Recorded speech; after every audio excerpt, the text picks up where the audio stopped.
Welcome your hosts, Caddy Frank and Aaron Fitzgerald, as they lead discussions about substance use disorder and the journey to recovery. You're listening to Redefining Recovery, a recovery revolution.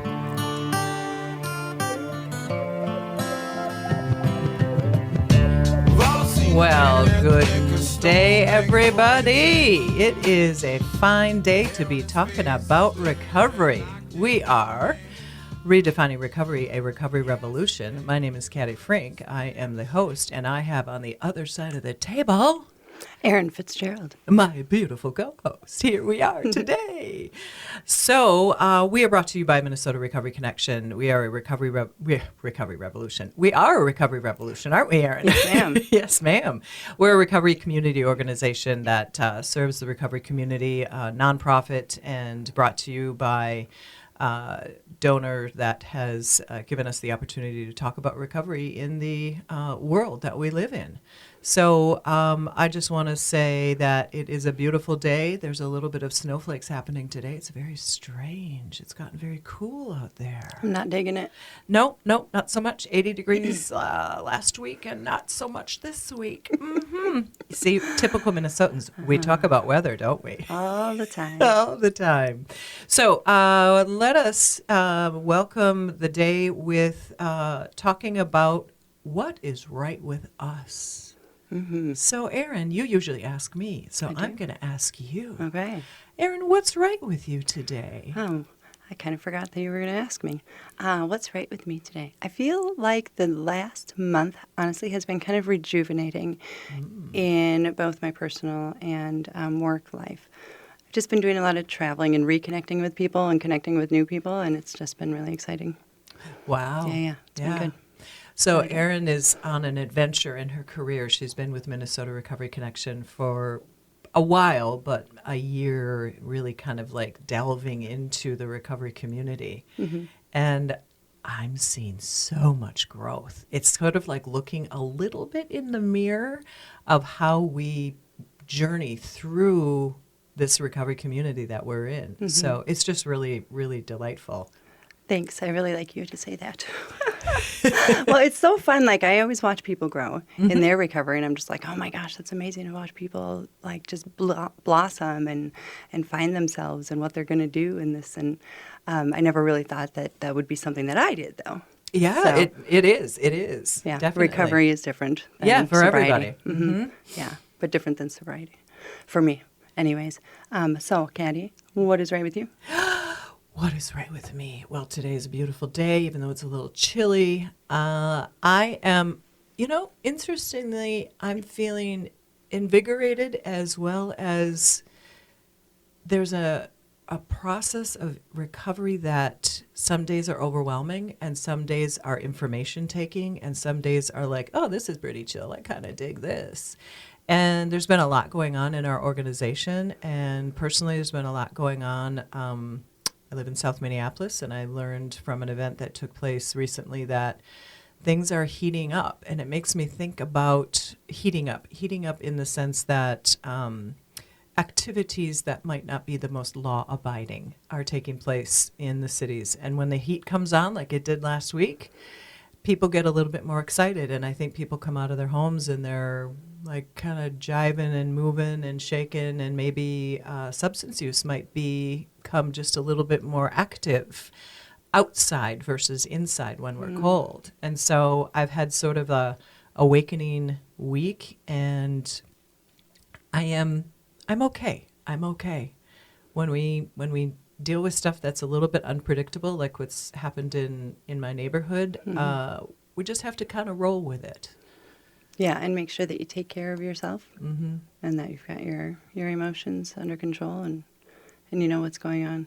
Yeah. It's a community pulling together. Yeah, thank you. And my community around me at work really pulled together. My community in my neighborhood really pulled together. And I think that's really the essence of what we're talking about in this show, as well as, because it's not just all about people using substances. It's about community. And if community reinforces one another, we've got a stronger ability to serve. Right. It sounds like the good old days. It does. Like, I don't know that I really lived in those good old days, but that's what community is supposed to be, is everybody helping each other, right? Mm-hmm. Yeah. I heard something really interesting on the radio, and that is there was a huge transformation that happened probably 70s, 80s when the suburbs started in the 50s and 60s, but there was this move from the front porch of our neighborhoods to building decks, and then suburban areas, it wasn't the front of the house that was where you sat, it moved to the back of the house where the decks are. So we really weren't witnessing what was happening in front of our houses. And boy, oh boy, did that just make me think about this week. I'm going to get my lawn chairs out and get out there. I'm going to be watching my neighborhood. I like it. But it's so interesting because it's true, isn't it? Totally. It's so funny. When I bought my first house down in the cities, I'm from a small town.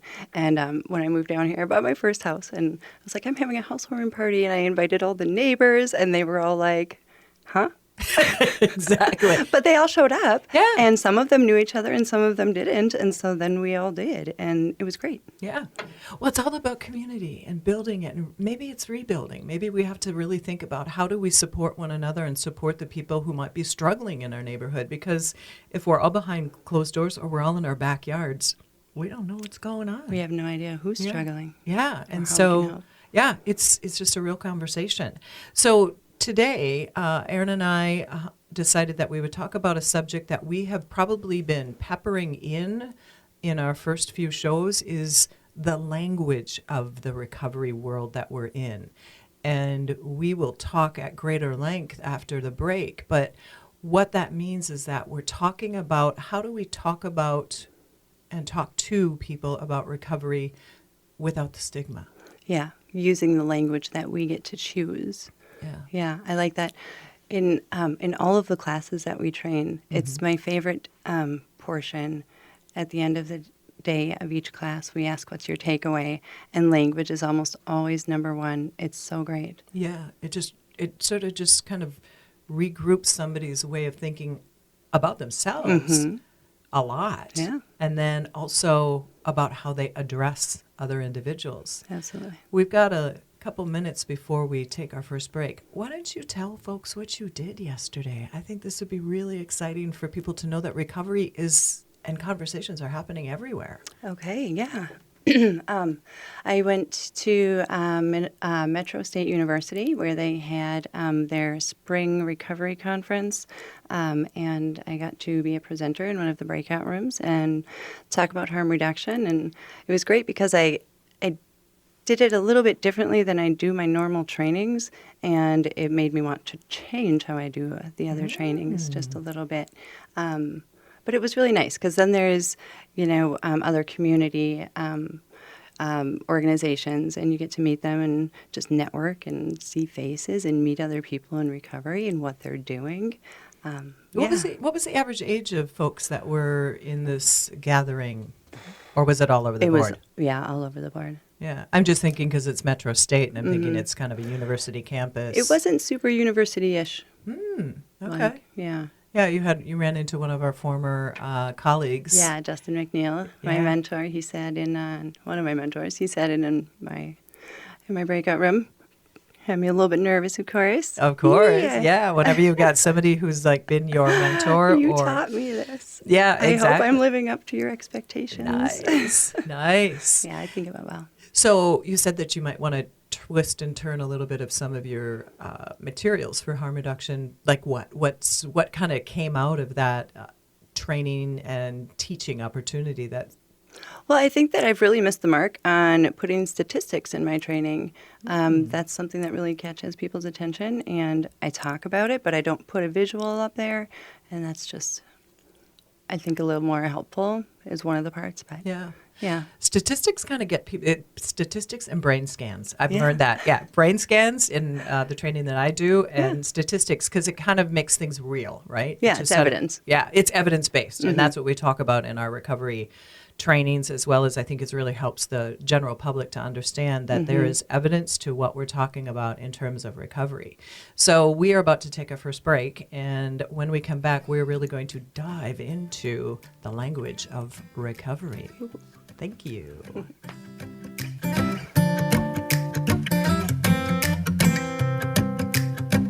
This guitar needs 6 strings.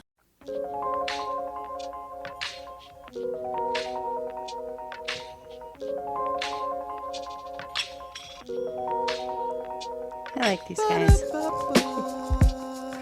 Welcome back to Redefining Recovery, a recovery revolution. I'm Erin Fitzgerald here with Caddy Frank, and thank you to that intro music from Sunset. And they'll be playing at the Walk for Recovery this year, September 21st at the State Capitol. Hope to see you guys there. It'll be great. Also, please check out our podcast on other platforms, other streaming platforms. Check us out at minnesotarecovery.org, and you can email us at podcast@minnesotarecovery.org. We'd love to hear from you guys.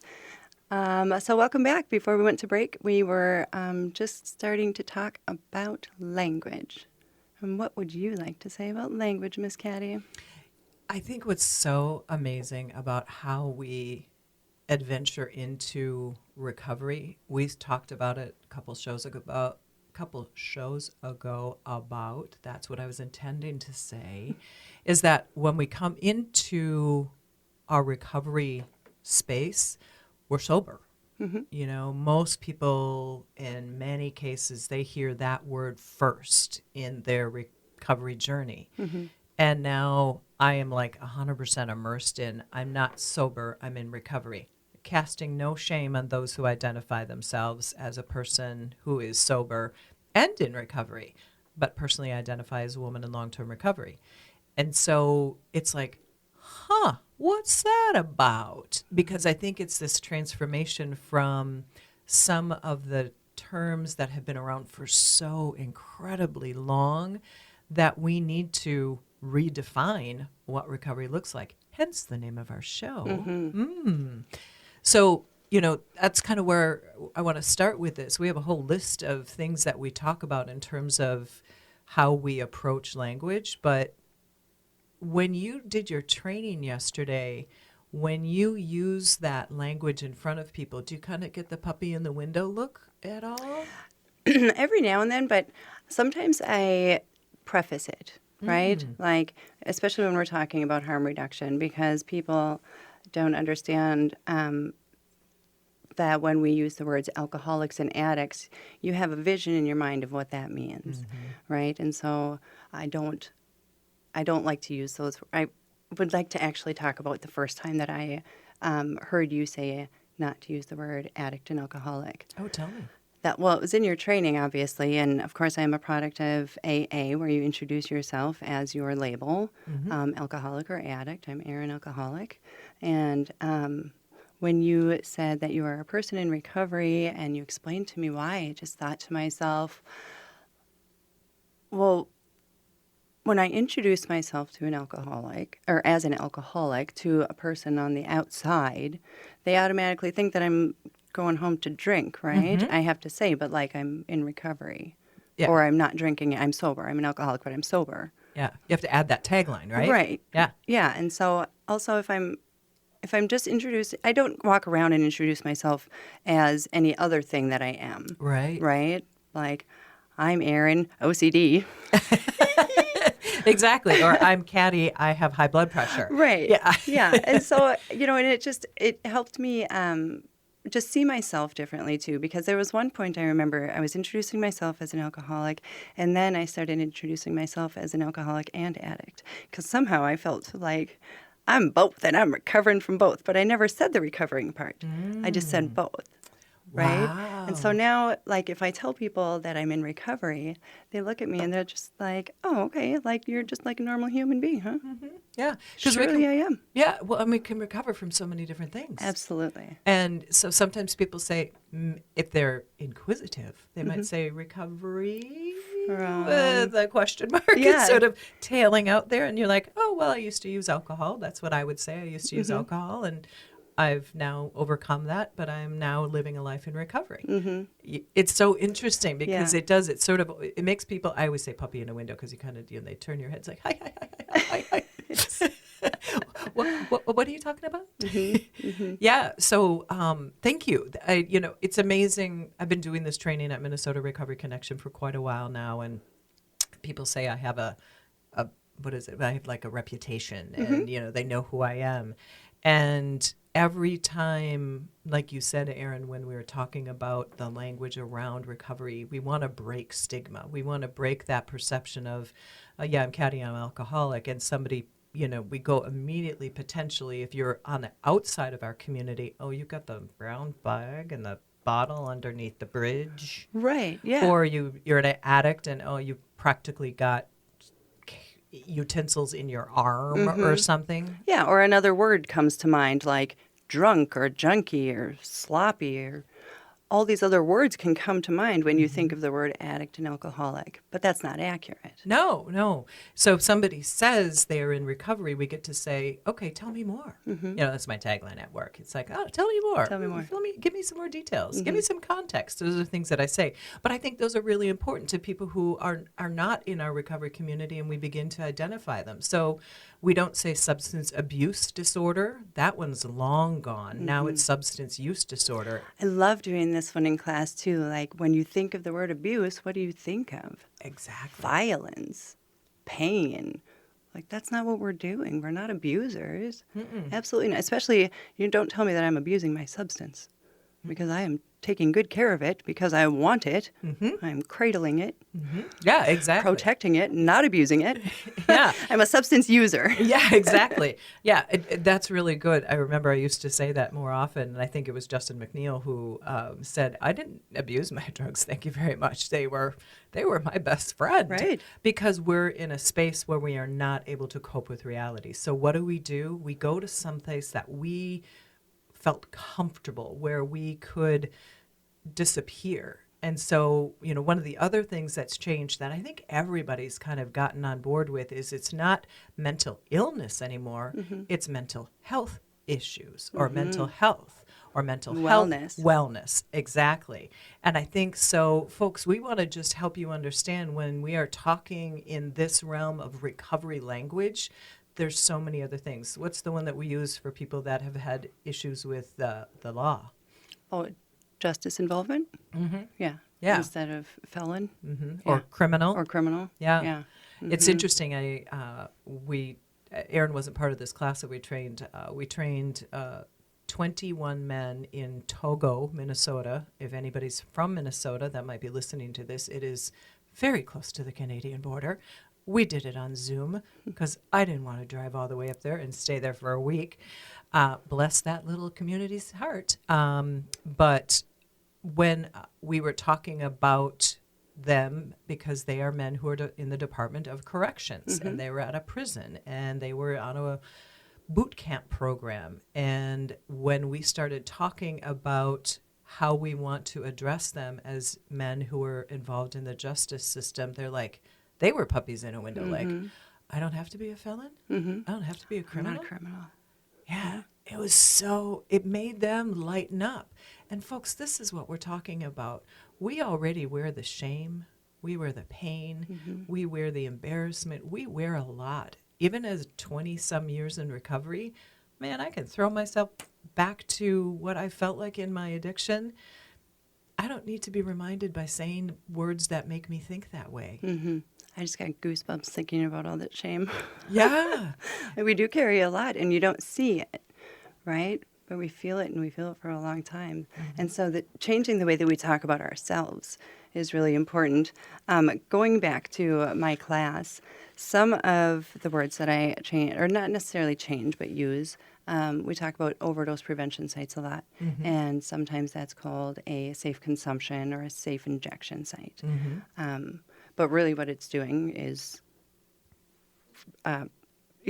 it's stopping the overdoses, right? So Right. it's an overdose prevention. That's all it is. Yeah, Well, I mean, exactly. and many other things, but Right. so we don't want to just call it something that it isn't Right. completely. Yeah, exactly. And I think that's the really important thing. So when you are working with around, you are in the space of somebody who used substances, they are going to talk about themselves potentially in a very stigmatizing way. And us as supporters of people who are in recovery, we want to help them with some of the new ways of thinking about it. So the same thing is with relapse. Relapse, old word, been around forever. And when you say, yeah, I had a relapse, I just did it with my voice. You If heard did? it, yeah, and my head just automatically went down. It's like, yeah, I had a relapse. And what we want to do is say, oh, you had a reuse? You had a reoccurrence of the symptoms of the disease of addiction. Now, yeah, that's a whole lot of words. I get it. But, you had a reuse. Okay, what happened? What's going on? Versus I had a relapse, yeah, and I was down for 5 days or I was down for 2 years. What we want to do is we want to give people an opportunity to say, and so what happened? What was going on that you had to go back to that comfort of using that substance? And do you need to do something differently this time in your recovery? Did something not work? Right. Yeah. So same thing, when we think about people going to treatment, we've talked about, if somebody goes to treatment 1 or 2 or 3 or 4 or 27 times, like a guy in my class way back in the day, it's like, so what'd you take away from that? But what else do you need to learn? And there's a word used around that too, frequent flyer. I know. That's not very nice. Because what was he doing? Trying to get better. That's right. He was accessing services as needed. See, this is what we're trying to toss out at you. So we also have a lot of folks go from treatment, they go into sober living. And really what they're doing is they're going into recovery housing. They're going into a place where their recovery can be sustained, hopefully supported, so that they can find a longer journey in that. So when people are on their recovery journey, one of the things that they can use is what we used to call medicated assisted treatment. So when you're talking about harm reduction, how has that evolved? What's the new language around that? Yeah, well, medicated assisted recovery, because that's exactly what it's doing, is assisting you in your recovery, right? Yeah. And it's an amazing way of looking at it rather than treatment. Treatment has such an incredible power over what people think about them. I need treatment. Well, treatment is a lot of different things, but And it should be different for everyone too. yeah, it's a journey. It's a medicated assisted journey, recovery, all those different spaces. For sure. The other words that I really like, or that people kind of do that puppy dog look that you're talking about with, is dirty and clean. I love it. When we have to do our drug testing at treatment or for our parole officers or whatever the case may be, oftentimes people say that they come back either dirty or clean, meaning positive or negative. Yeah. Yeah. And why is that such a big deal? Right. I think if you say that you had a dirty, it's like you were talking about when people talk about abuse. You think unclean. You think kind of nasty. You think that they're icky. So instead, they had a positive test result. And so where do we go from there next? And I had a conversation with a woman recently, and she said, no, I was dirty. I call myself dirty. And I'm telling her that that's totally fine. You can refer to yourself as that, but because we're talking about the community, we want to use the words that represent the whole community and not just how you feel about yourself in that moment.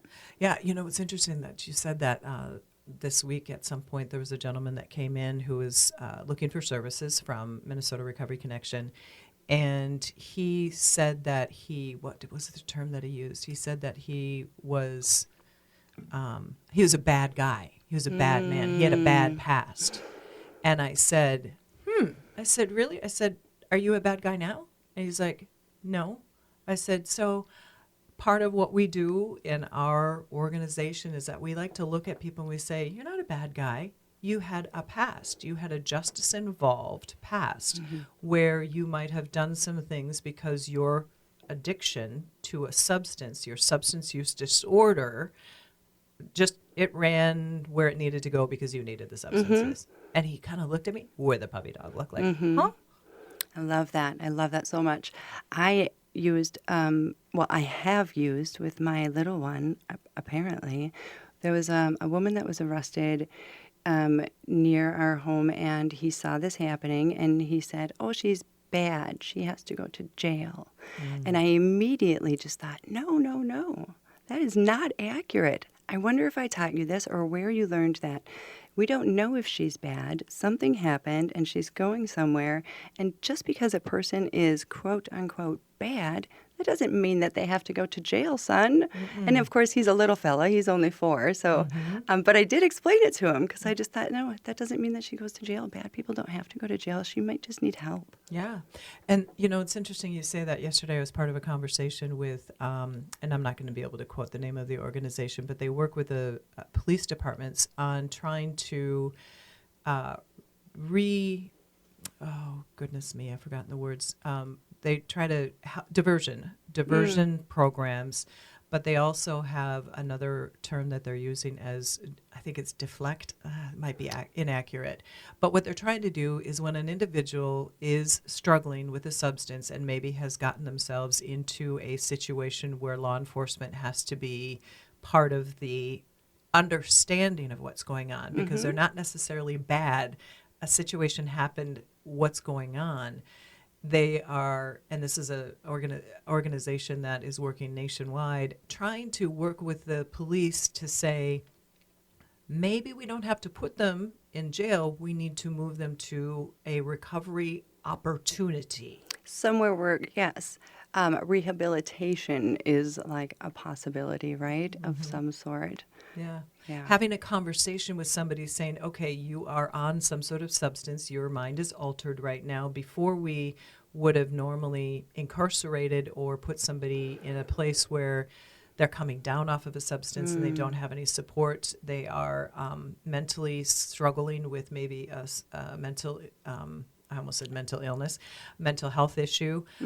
We can intervene, and that's where peer recovery support comes in too. Where Absolutely. have somebody come in and say, hey, what's going on? Yeah. And because somebody might be altered in their space, in their mind. I see. So you're saying have a space for them before we take them anywhere. That would be so fabulous. Wouldn't that be amazing? Wow. Yeah. With somebody there who could support you and help by understanding you and not just say, here, go here and wait here until we let you out. Yeah, exactly. And think about this, folks. If we were to be able to interrupt the cycle of what we have done back in the 80s, which was incarcerating folks for the disease of addiction, what would happen if we were to help somebody along on their journey? And maybe they have to go and do something in the justice system, and they did have some sort of crime that they committed, but rather than just toss them into some sort of Department of Corrections channel, we channel them into some more support. Now, we are doing that in some places. What did you want to say, Erin? You've got something on your mind. I can see it. I did, but I want you to get to your thing. I was going to allow that to lead into to a couple of other organizations and like what they're doing. Tell me. So, well, when I was up in White Earth Nation on the reservation there, I was training, and a gentleman who was actually from Cass Lake, he's a counselor at a high school there, he brought up something really amazing. And this happened to me. This is what happened, Caddy. He says, what do we do for our youth who are using substances and then they get caught and they're in extracurricular activities, and that's the only thing positive that they have in their life, and we take them out of it temporarily. This happened to me. I got caught my sophomore year smoking cigarettes. And so they took me out of, basketball or softball for 2 weeks, but I didn't miss volleyball, so that was cool. And then the next year I got caught smoking again. So 6 weeks I had to be taken out of sports, but I wasn't in a spring sport, but I took up golf so I could get rid of those 6 weeks and play volleyball. But then what happened was when I went and tried out for volleyball the next year, they really treated me differently. Nobody asked, like, why are you smoking? What's going on? La, la, la. It was just, she's never going to make it. She's not interested in volleyball. No, I was freaking interested, man. But also, I smoked cigarettes because that was my environment. And, so this gentleman brought that up, and just like, how can we support our youth and give them those supports so as they grow and as they are coming into situations in life, how can they navigate it? If they're not getting these skills at home, can we help them? Or like, what can we do differently in our schools? We can't punish our kids. Oh, I was just thinking the same thing. We can't, because if you, And these conversations are going to go in several different directions. Yeah. But yeah, if we continue to punish them, that's a learned experience. Yeah, I quit. Yeah. I just dropped out. Yeah, it sucked. So, sorry. No. I didn't mean to interrupt, but just so y'all know, we have these conversations and they go off the fly, and it's really fabulous because we both think about things. And I was just thinking when you said that. So at White Earth, you're dealing with. I know when I was up there training a couple of years ago, you have school systems that have really a combination of students from the reservation as well as from the community, and when you are raised in possibly a reservation that has a little bit more energy that is, I'm trying to be so delicate here. Don't. They have substance use disorder on a greater level than some Yeah. of the other community that there's is a different population in it. Absolutely. And so you have these kids who, like you say, are in basketball or football or whatever, and you take that away, you punish them. Think about that, folks. You say, because you did something that we don't like, that we don't understand what's going on in your community, then we take that away from you, and then you look at the system and you say, well, F you, system, Yep. because you're not going to support me. You're going to take stuff away because my home life is a hot mess. Yeah, it's not fair. What are you teaching a whole generation of youth? And I mean, I can talk about the Native American kids, but I can talk about, another kid at going to Edina or South or St. Paul Central or wherever. You take away that one thing that gets them to go to school because they had something go on, and the only way they knew how to cope was to take some tobacco or maybe get high on some pot or something. And then you say, you're a bad kid. Well, what are they going to take away from that? Yeah. So what are the solutions? These are some things that we need to start thinking about. Yeah. I really love the communities up there going and traveling to greater Minnesota. I know that you do too, just hearing what they're doing in their communities. And when I was in Brainerd at Lighthouse Beginnings, they know exactly what they need in their community, and that's what I love about recovery community organizations, is that they see a thing that is missing, and so they build the recovery community organization upon that. So I went to train them, and when I pulled up, I saw it was like a big warehouse, and it was their sign, and next to it I saw the community center, and then there was something else attached. And I was like, oh, that's so great that the RCO is attached to the community center. And Jesse, the CEO, met me at the front door, just a happy fellow. I like him so very much. And he walked me through the building and gave me the rundown. And before I knew it, I was like, wait a second. This is the community center. So what they do is, it's a small community. And so what they do is they pick up the folks that stay at the shelter, the unhoused people, and they bring them there. There's food and games and stuff. I mean, there's books and activities and just a place for people to be, because you can't be at the shelter during the day. Right. And then at night they can bring them back, or, the folks are responsible for getting back by X amount of time. But they have services there for them. They have peers there, and they make these connections. And these people aren't just unhoused anymore. They're not homeless anymore. They're people in our community that can come here, and man, they get to do chores, and they like it. And they, they're part of the community now. Yeah. Given a sense of purpose again. It's really great to see. Yeah. Yeah, I love I mean, it. so amazing that organizations can look at a need, fulfill a need, maybe not 100%, but can certainly make a impact. And when we impact people that are struggling, we are doing something that helps folks. And when we're talking about people who struggle with substance use or mental health issues, if we can impact them in a positive way, like when we were talking about the organization up in North Minneapolis on 39th and Fremont, individuals can go in and get safe supplies for their substance use, but also take a shower and do their laundry and maybe Have a meal. have Have a conversation. Hey, a conversation about, tell me what's going on in your life. So we're going to head off to our last break. And when we come back, Erin did a marvelous job of leading us into the recovery community organizations that are in the state of Minnesota. That is what Minnesota Recovery Connection is a recovery community organization.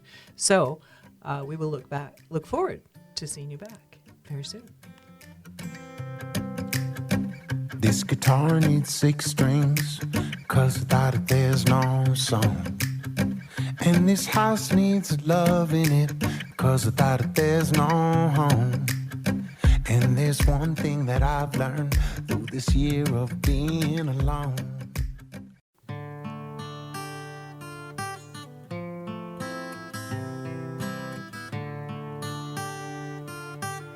Welcome back. We are Redefining Recovery. I'm Erin Fitzgerald along with Caddy Frank, and we have been talking about several different things today. We talked about some language, and now we want to start talking about a few of the organizations, other recovery community organizations in Minnesota, because they're all around the country, and we might start seeing them pop up a little bit more here and there, but they're really important. And which ones would you like to touch on today, Caddy? So recovery community organizations are, as Erin said, all around the country. And in Minnesota, probably 5 years ago, we maybe had, I don't know, maybe 4 or 5. Now we are somewhere in the mid-20s of recovery community organizations, which are all nonprofit organizations. They are based on peer-to-peer services, like what Minnesota Recovery Connection does. So it's all people generally with lived experience or allies of the recovery community that run these organizations, that open them up. And as Erin had alluded to, they are organizations that come from a passion that a community needs. And that's really the important part about understanding recovery community organizations. I have been deeply involved with Recovery Alliance Duluth for several years. And they are in Duluth. They are at the Damiano Center in Duluth, and they have evolved over the last several years. I'm headed up there in a couple weeks to do another peer recovery specialist training.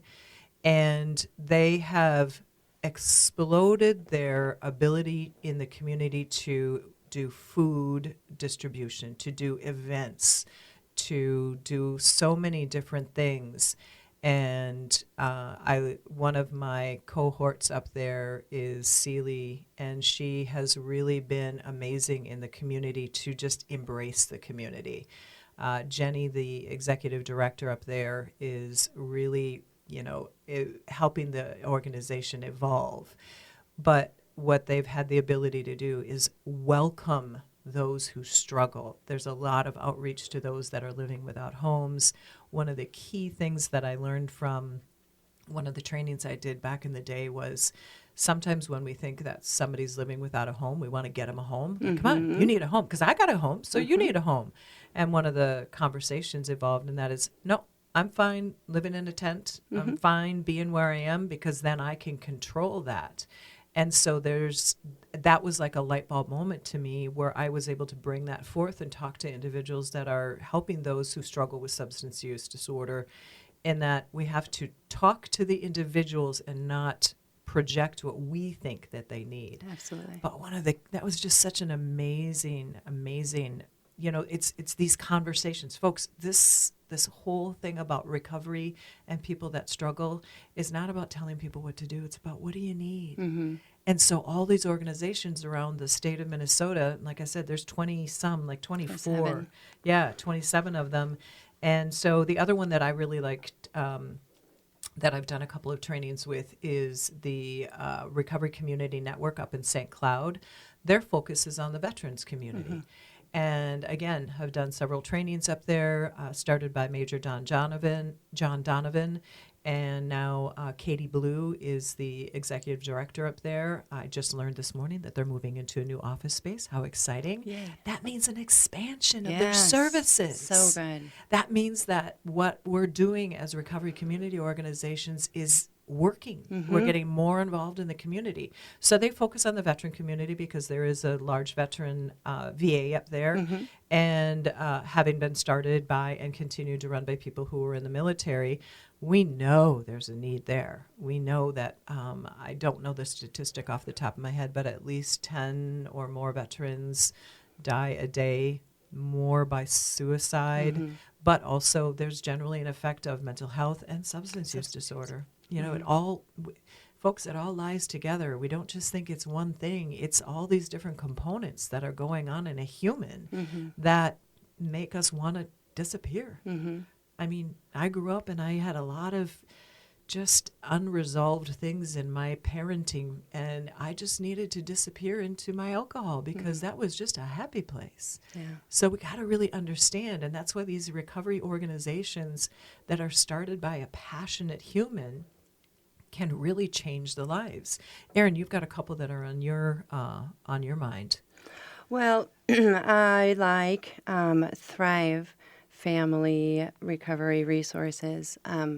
We have a lot of family members call us. You had somebody last week. I had a mother a few weeks ago, and a wife recently that I spoke to, and they're reaching out on behalf of their loved ones. And so Thrive actually works with families, and that's their primary focus, so that they can literally recover together, right? We generally focus on one-on-one services, and we'll let people come in and sit in if that's okay with our participant. But to focus on whole families is really important, I think. Yeah. Yeah. Well, and many people, maybe some people, I don't know, people might know about Al-Anon.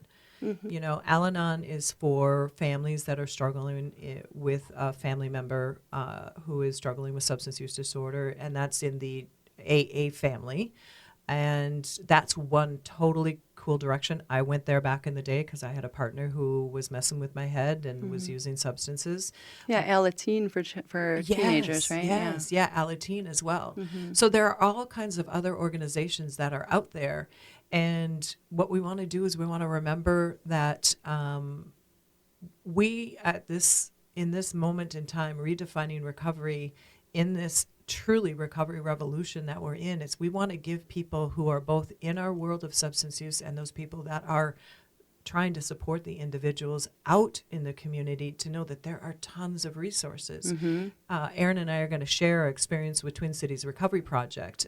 They're a Minneapolis-based organization started by Mark Jonigan, sadly, who passed away, I think it's now 3 years ago.